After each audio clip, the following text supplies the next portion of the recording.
Hey everyone, welcome to Consoles Only, and today I wanted to show you a small selection of the games that I picked up over the holidays. I'll be doing a lot more of these videos going forward, so I hope you enjoy them. The first game I want to show you is Sonic Mania Plus. Obviously this is a bit more mainstream, but I do collect for pretty much every console, so sometimes that's going to include stuff that's a bit more well known. Sonic Mania Plus is an old school classic 2D Sonic platformer that's been made with modern systems in mind. It pulls in elements and inspiration from all the 2D Sonic games of the past, as well as some of the 3D games like Sonic R from the Sega Saturn. Until I played the game myself, I thought it was a collection of classic Sonic games. That's not the case though, it's actually more of a remix, which includes lots of things from the originals but mixes them with newly created levels and gameplay ideas. It has brand new levels, new bonus stages, new characters, new bosses, new modes, medals to collect, and more than that. The physical version comes with a nice holofoil slipcover, a small art book, and a reversible cover for the PS4 case that makes it look like a Mega Drive game, which is awesome for collectors. If you buy this game in the USA, it will have the Genesis cover instead, which is a nice touch. I got my copy on PS4, but it's also available on Nintendo Switch and Xbox One. It's also quite cheap to buy, usually around £20 or $20, that sort of range. If you're a fan of the classic 2D Sonic, then you probably already own this, but if you've never played one before, this would be a great place to start.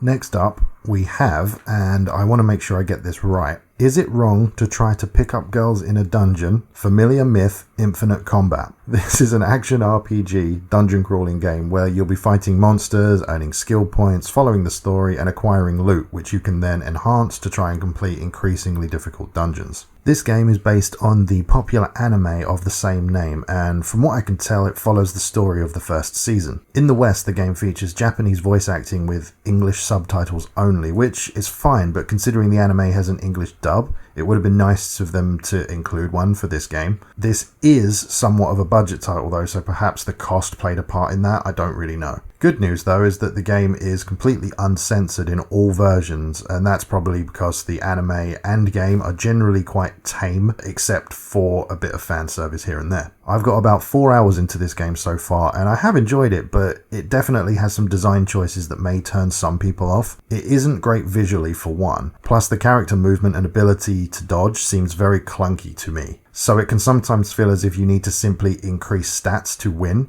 rather than play with any sort of skill. I got to what I think is the first main boss, and there was really just nothing I could do against it. I think I need to redo some of the older levels to grind my way up to being able to beat him. Unless I'm missing something, of course, which is more than possible. Perhaps I need to wait for him to stop or to get tired or something, I'm not really sure, but he still seems to hit me when I dodge or move, so that's something I'll have to look up, I guess. Otherwise though, it's an okay game and is available for PS4, Nintendo Switch and PS Vita if you have one, for again around £20 or roughly $20.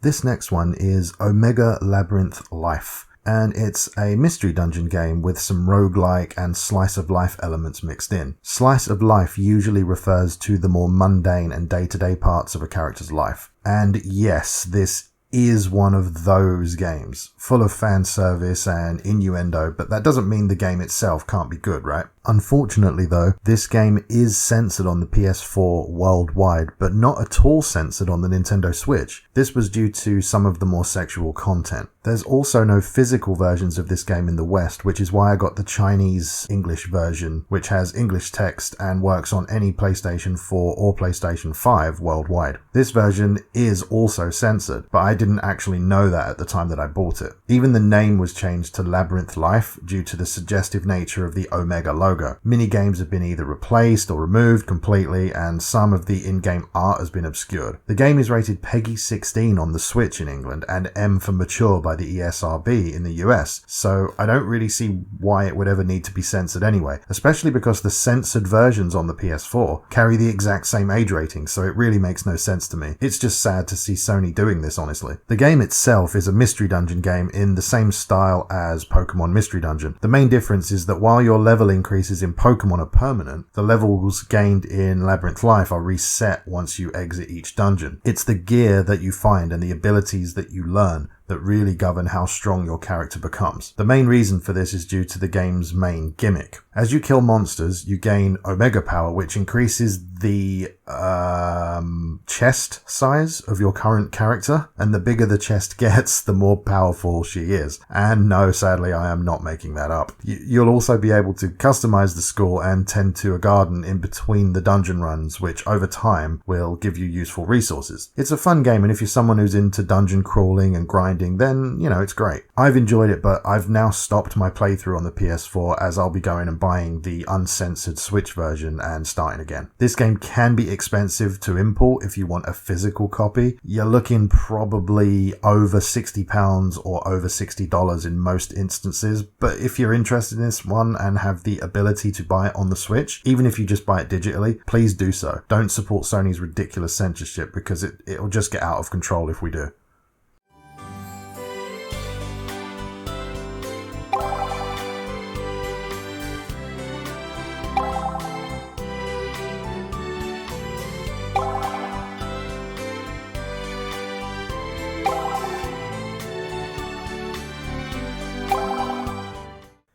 So, next on the list is Under Night In Birth EXE Late C-LR. Another long and complicated name, but in this case the title just denotes the fact that it's the newest version of the game. It's a 2D anime fighting game partly developed by a company called French Bread and Arc System Works, the latter of which is responsible for some of the best and most loved 2D fighters ever. This is one of the most feature-rich fighting games I've ever played. Now, I'm no pro when it comes to fighting games, trust me, I'm pretty bad at them, but this game is just so well done, it's difficult to not like it. The characters are varied and look great, and the fighting mechanics, much like Dragon Ball FighterZ, make it easy to pick up and have fun right away, but it has so much depth that pro players can really do some insane stuff with it. It has tons of modes, including things like arcade, survival, missions, training, and even a full-on tutorial that teaches you everything you could ever want to know. I've only managed to clear a few of these lessons, but they are very compelling and actually make me want to go back and improve. I think my favourite character so far has been Nanase. She wields a really cool-looking greatsword and uses wind attacks. Plus, playing through our arcade mode was pretty funny. You really have to see it. It's hilarious. Under Night has got everything a fighting game fad could want. I follow games media hour by hour, and I don't think I've ever seen anybody talk about this game. It's just as good, if not better, than most of the big fighting games out there. I would definitely give this one a chance, and you can get it on PS4 and Nintendo Switch for as little as £10 to £15 or probably $15 in America most of the time. Just make sure that you get the version with C-LR in brackets at the end of the name, as it's the full complete edition.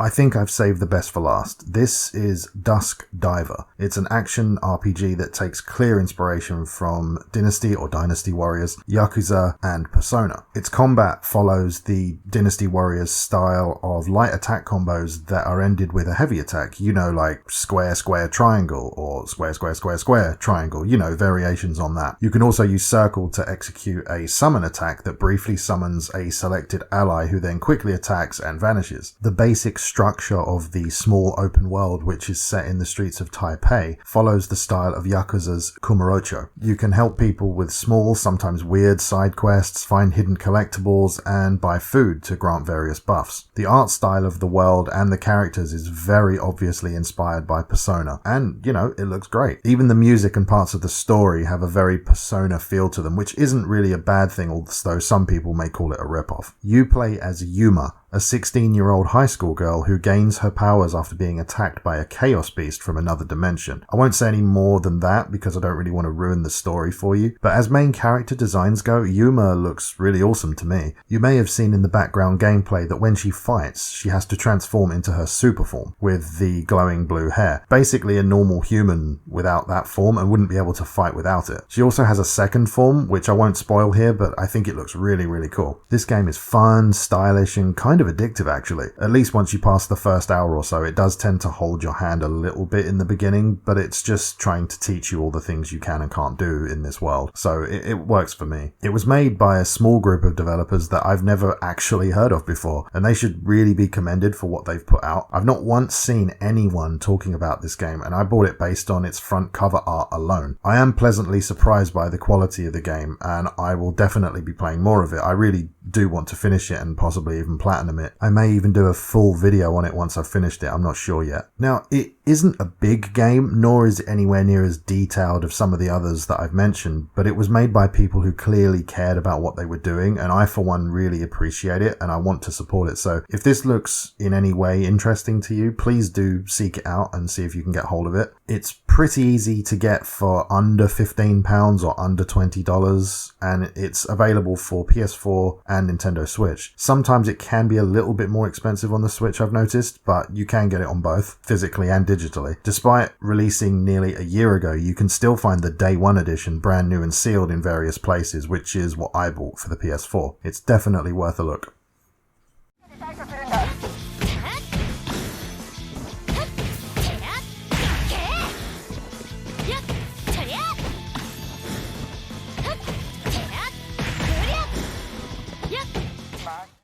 So those were 5 of the many games I picked up over the holidays. What do you think of them? Do you own some of these? Do you plan on picking any of them up? Whatever the case, let me know in the comments, maybe even suggest to me some games for me to consider. All the important links and information are in the video description down below. Like and subscribe if you want to. Thanks for watching, and I will see you next time.